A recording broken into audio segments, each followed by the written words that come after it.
Maladlahong saya ng pamilya, isang alaala na lamang.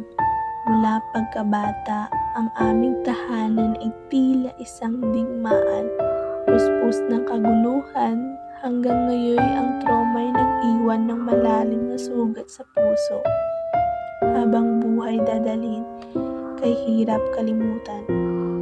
Dati masaya, puno ng tawanan at ligaya, ngayon tahimik, ang bawat sulok ay puno ng kalungkutan.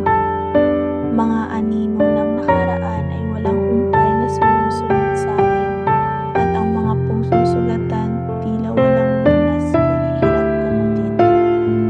Ang takot ay nakaukit ng malalim sa puso't isipan, isang trauma na kahirap lunasan, nagdudulot ng walang tigil na pagdurusa.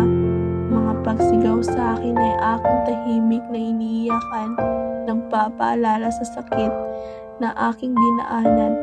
Ang hapdi di may kakaila. Ang mga luhay tahimik na umaagos na parang ilog. Sa bawat gabi, ang puso'y naghihirap, nagtitiis sa sakit.